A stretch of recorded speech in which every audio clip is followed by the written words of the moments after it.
Assalamualaikum warahmatullahi wabarakatuh. Apa kabar sahabat sebuah kisah? Mudah-mudahan kabar baik.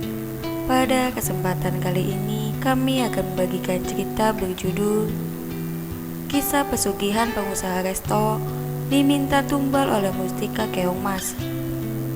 Sahabat sebuah kisah, Pak Dedi adalah pendatang baru dari desa Sukamaju.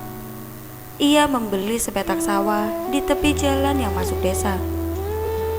Ia mendirikan usaha resto khas tradisional. Meski usahanya sepi pembeli, Pak Dedi mampu membeli sawah-sawah di sekeliling restonya. Dalam waktu 2 tahun, usaha resto yang dibukanya semakin melebar hingga 2 hektar. Ia pun mengembangkan lagi dengan membuat penginapan bernuansa rumah tradisional. Berjajar dengan bangunan pondok tradisional disediakan untuk disewakan lagi bagi para wisatawan. Lokasi resto dan penginapan Pak Dedi berada di pedesaan yang cukup sejuk dan tenang. Konsep arsitektur tradisional bernuansa rumah Jawa menjadikan komplek usaha ini cukup nyaman untuk tempat beristirahat. Menu restoran yang ditawarkan pun tergolong murah dan lezat. Namun, entah kenapa usaha Pak Dedi ini tetap saja sepi pengunjung. Meski usahanya terlihat sepi, penampilan Pak Dedi dan istrinya di desa cukup mencolok. Pakaian, perhiasan, dan benda-benda mahal menempel selalu di tubuhnya. Mobil merek ternama berjejer di halaman rumahnya. Harta melimpah dan pesta pora yang sering digelar melengkapi gaya hidupnya. 2 tahun sejak kedatangan Pak Dedi di desa Sukamaju, banyak kejadian warga meninggal dunia secara mendadak. Pak Tarigan, pendekar silat di desa itu, jantungnya berhenti tiba-tiba ketika sedang berolahraga pagi. Pak Joko ditemukan sudah tidak bernyawa di kamarnya pada pagi hari. Mbah Karso tewas gantung diri di kandang sapi. Dan anak balita PRT sakit panas di pagi hari dan sorenya harus meregang nyawa. Begitu pula dengan Yuparmi, Lekamijo, Pada Pawiro, dan beberapa penduduk lainnya. Orang-orang yang meninggal dunia ini ditengarai memiliki hubungan langsung dengan Pak Dedi. Mereka yang meninggal juga merupakan pemilik sawah yang dibeli oleh Pak Dedi. Hal itu membuat warga desa Sukamaju menjadi resah. Seolah nyawa melayang dengan begitu mudah. Warga desa yang resah mencoba menghubung-hubungkan peristiwa kematian dengan kedatangan Pak Dedi. Pesugihan mereka pikir. Namun, karena tidak ada bukti, maka hal ini hanya menjadi rumor yang berkembang di kalangan warga.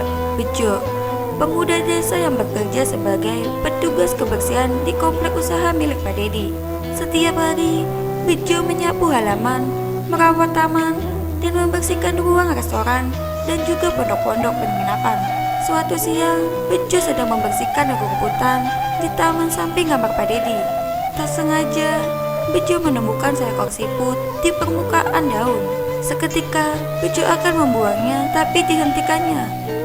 Ia mengamati siput itu dengan seksama. Ada yang aneh batinnya. Siput itu tampak berbeda dengan siput kebanyakan. Hewan moluska ini memiliki cabai yang tebal dan bersinar. Warnanya kuning emas. Bejo membiarkan siput itu tetap berada di taman. Malam harinya, Bejo tidak bisa tidur nyenyak. Ia gelisah akan keberadaan siput di taman. Pagi itu, Pak Dedi tampak kebingungan mencari sesuatu. Di sisinya, seluruh ruangan dan halaman usaha komplek restoran dan penginapan itu. Sejengkal demi sejengkal, ia mengamati keadaan. Raut muka Pak Dedi sangat gelisah dan kebingungan mencari hewan peliharaannya. Kemana perginya keong masku ya? Seharusnya dia ada di kota, gumamnya. Oh, aku terlambat memberinya makan. Belum ada lagi warga desa yang dikorbankan sebagai persembahan, ujar Pak Dedi lirih. Sesuai perjanjian gaib antara Pak Dedi dengan Mbah Kamal, sesepuh petilasan Parangkusumo di pantai selatan Jawa, Pak Dedi harus menumbalkan sebuah nyawa dari orang-orang di sekitarnya. Setiap 2 bulan, tumbal diserahkan demi memberi makan bagi keong mas pesugihannya. Jika persembahannya lancar, maka uang gaib pun akan mengalir deras ke kantongnya. Usaha restoran dan penginapan akan menjadi kamuflase saja untuk menutupi kelakuannya. Keesokan harinya, Bejo ditemukan tak bernyawa di kamarnya. Tubuhnya kaku dan badannya membiru. Peristiwa ini masih meninggalkan tanda tanya bagi warga desa Sukamaju. Demikian kisah hari ini. Nantikan kisah terbaru dari kami. Sampai jumpa. Wassalamualaikum warahmatullahi wabarakatuh.